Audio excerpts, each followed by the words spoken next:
in the background when you're driving to the grocery store. Well, we would be doing a disservice to this song if we didn't take a few moments to discuss the video that went with the song. Yes! There are a lot. I know Michelle's got a hot take on this, so let's let Michelle... This is the first compilation that they did with Rooster Teeth. Rooster Feet? My God, Tracy. Bark. Back up. Try it again. First compilation that they did with Rooster Teeth. I'm keeping that in. You should. Do it. You should. Yeah, Rooster Teeth. You're saying it out loud. You said it out loud. It's staying in the episode. You did say it out loud. All mistakes today have to put out there because they're said out loud. I think that's fair. I'm not editing this week at all. Don't. I'm so sorry, folks. Rooster Teeth, of course, rose to fame with their Halo-driven machinima production, Red vs. Blue, which I remember seeing back in college. And then, of course, more recently, they're known for the anime-style animation Ruby. I did not know they made music videos until I saw this, so that was very interesting for me. I guess I'll just finish. I have a quick take on this, and then I know Michelle's got a hot take, so I'll just hand over the talking stick to her. I thought the video was cute, and probably a little better than the song itself. If you haven't seen it, check it out. I do recommend it. It visually tells the story of a guy who's trying to be romantic with a special lady over the internet and accidentally goes viral in an embarrassing video. He goes through the ups and downs of internet fame and eventually gets over it, and the couple have a triumphant reunion. It's very sweet. You know what? It is, like the song, quite inoffensive. And just to provide some information before we go to Michelle's hot take. Please. So... This was a video. I love some of the nice little throwaways that they throw in there. So the woman, I don't know if you'd call it Instagram or what you would.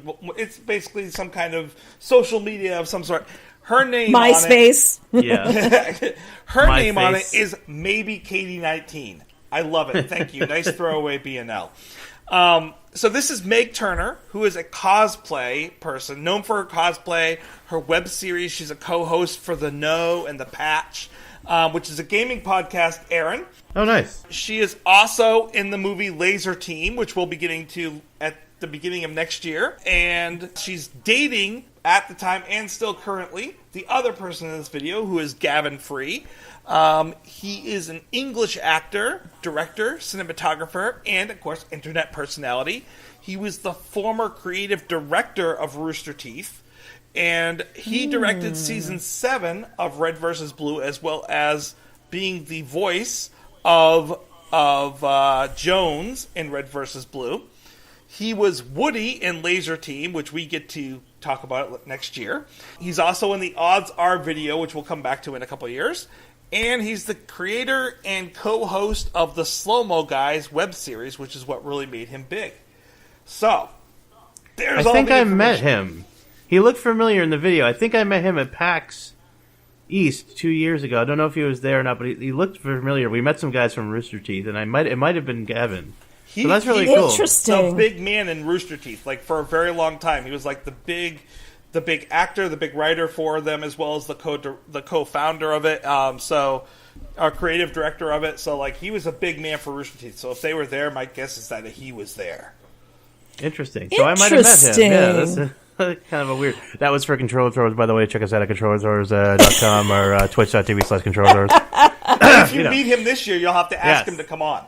Oh my God, I will. I'll be like, you were in a music video for a song that we had a lukewarm response to on my podcast. That's hilarious. You know what? I thought he looked familiar too, but I kept thinking he looked like Wolowitz from Big Bang Theory. Oh yeah. So like I saw him for a second, and then I didn't care who it was because in my mind it was Wolowitz in the video, and that was it. And before I get into my hot take kind of ties in with the ratings. So I don't know if it's too soon to move to the ratings. No. Okay. So I liked the video. I thought it was cute. Like, I think if I was a teenager and I saw this on MTV, because MTV played music videos when I was a teenager. That actually happened. Yeah. That actually happened. Bleep years ago. We're not going to say. Back in 19... Yes, exactly. Exactly. I would have seen the video and liked it and thought it was interesting and eye-catching and gotten into them that way. But the video was funny. I thought it was hilarious. And my hot take on this ties in with the ratings, because the ratings that we are going by are fire crotches. Fire crotch. Excellent. We are going to rate Only the song the by redhead of the group could get away with saying that. how many fire crotches are we going to give this song? And I'll start with my rating if we're ready to go there. Because I feel like the song is mediocre. It's fine. It's not horrible. And I gave it a 3.33 fire crotches, says the ginger. Nice. And I kept seeing 333 all day today, like on the clock and different places. So I just felt like, and I was going to just give this a 3, but I'm like, no, I'm going to give this a 3.33.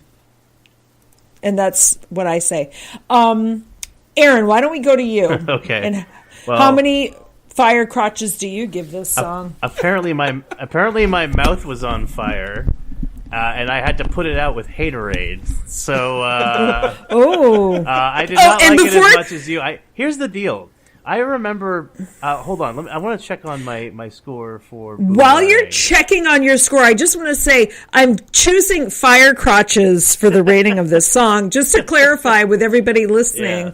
Yeah. The guy sets himself on fire when he's trying to woo this girl over the internet. He's trying to play his guitar, and he's got a lot of candles, and then he sets his crotch on fire with the candles. So that's why I'm rating it fire crotches, and it goes viral. So that's why it's not inappropriate. It's a little inappropriate, but that's okay. So are we. I remember for Boomerang, I don't remember what my original score was. I amended it to 3. I think I might have raised it. I remember being the one who didn't like Boomerang as much as you guys. Yes. But I kept thinking back to Boomerang during the song.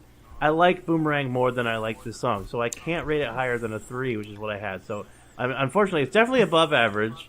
And I like it more than something like, like Bring It Home, which was fine, but it's nothing to write home about or bring it home about. If you catch my drift, and I like it better than like their Auld Lang Syne cover. I like it better. I like it maybe even a little bit better than Another Heartbreak. So for me, this is 2.8 fire crotches. There you go. And if I can say something real quick before we throw it over to Tracy. I've been thinking a lot about why I'm so turned off by Grinning Streak, and I think the main thing I said that the video, like the song, was inoffensive, and a fire crotch might be a little offensive to some people, but the main thing is it all. He set his crotch on fire. How else would I say it? The crotch fires. Crotch fires. That's the most remarkable. Crotch fire is even worse. Crotch fire. Join the conversation. Hashtag crotch fire. But no, I mean, that's probably why I just like the children's songs too. On the whole, I feel like safe is the word I want to use, and my favorite songs are ones like Alcohol or Alternative Girlfriend or Conventioneers, songs that have an element of dark humor and self-examination, and those elements seem to be in greater abundance in their earlier work. And I don't think it's completely due to Stephen Page's influence no longer being present, although that's clearly a factor. Clearly. But I think it's also a result of the guys aging and becoming family men. We saw this with the Indiana Jones movies, like Indiana Jones and the Crystal Skull. Stay with me here. In all the interviews surrounding that film, everyone's talking about how Steven Spielberg and George Lucas are older now and they're family men, and it shows in the way they work. Well, that movie was also PG-13. And also, if you compare it to like the Nazis getting their skulls melted off in the original Raiders of the Lost Ark, or certainly like Temple of Doom, that was a really dark, messed up movie, and actually probably my favorite. And I know I'm a weirdo for saying that, but I really love Temple of Doom. So you are I'm a weirdo, and I'm comfortable with that. But I know what I like. And that's why you're here. I know what I like, and I don't like safe and middle of the road. So I think depending on how you measure success, and this is the thing, right? Because clearly BNL doesn't need me or anyone to approve of their songs. But if they set out to go like middle of the road bouncy rock song that appeals to the greatest amount of people who listen to the radio, they have almost assuredly met their goal. And that was almost probably assuredly their goal, right? So, I mean, that's great. But for my money, I'd rather have a weird, eccentric song with jazz fusion influences and gorgeous vocal harmonies and kind of weird, dark black humor lyrics. And, oh, I forgot one last thing. I promise I'll stop. Tyler was on the drum set in the video. And I'm like, how? Because it's just like a loop. It's like a drum loop. And they got him playing the drums in the video. Now, there are such a thing as MIDI trigger pads where you can, like, attach these tiny pads to actual drums. And when you hit the drum, it'll trigger, like, a MIDI trigger to play, like, the electronic drum. But do they do this live? Is that what he's doing live? Surely not. I mean, is he just play syncing? You know? I just thought back to the weird Nirvana on Top of the Pops where Kurt Cobain's just, like, literally moving his hand up and down in front of the guitar. You know? I was like, there's this weird element of like cognitive dissonance there. So I just wanted to comment on that. Having said all that, again, I like this song. It's better than average. Don't hate on me don't hate the hater. But that's just my 2.8 fire crotches from Aaron. All right, Tracy. How many fire crotches do you give this song? I don't believe I have to say this. Sorry. As a person who has actually seen this song played live twice now. Yes. Because I've been to enough concerts since the breakup. They do play. You know, Tyler's definitely playing the drums live. And every time I've been like, I've never broken it down, never sat there and listened to this like with thought about this song before. Yeah. I like it live better than I do on this album. More energy, probably I'm sure. Because there's more energy. Sure. Because Tyler brings energy to every song he plays. He actually feeds off the energy of the audience most of the time and loves it. So that kind of explains my feelings about that. I'm not going to take that into account when I'm giving my numbers tonight, though. It's just about the song that's on the album. Mm-hmm. I do love the video. It's a lot of fun. And I love it's even more so than the song. There's a social commentary that goes to this music video where it's following along and it's saying about it has a social commentary about how people go viral and the effects it has on people's lives. And I like that. It tells a story. Like, this is one of those videos that tells a story, which is really cool. Once again, I'm not going to let that affect my numbers either. This is just about the song itself. I think it's an apropos number, given old music and how it used to come out on 33 1/3, and I can't give out a 33 1/3, so I'm going to give the closest thing. Once again, Michelle and I are on the same again. 3.33. It's a good, fun song to listen to. I like it better than 2020 Hindsight. I like it better than Crawl, Bringing It Home. So I think it deserves that 3.33. Yeah, exactly. I agree. Good. So that brings us to, it's at 3.15 is the average. And, so it's right below Bag of Bones. That's a 3.17. So this is right below that. And right above 2020 Hindsight. So it's right between those two. Nice. Yeah. That works. So as we're finishing up the D's this month, I'm going to slip over into the appearances real quick. Because we're kind of running long today. And we are not, throughout this podcast, as we've discussed, us three, we're not going to cover the ad-libs. They are officially on some of the sticks and on some of the albums and stuff like that. I don't think they're appropriate to discuss because we'd be here forever because they've done so many ad-libs and released so many of them. They're not proper songs, so to speak. So we're gonna leave them out. But I do recommend that people go out there on the Bare Naked Ladies on a Stick. There are 2 ad-libs that are on there. One of them is called Cheryl Tiggs that they did in Las Vegas in 2004 about gambling and visiting a steam room. And there is one called Diarrhea of a Man from the Rochester, Massachusetts concert in 2004. It was a rap for the show, and I guess you could probably guess what the song was about.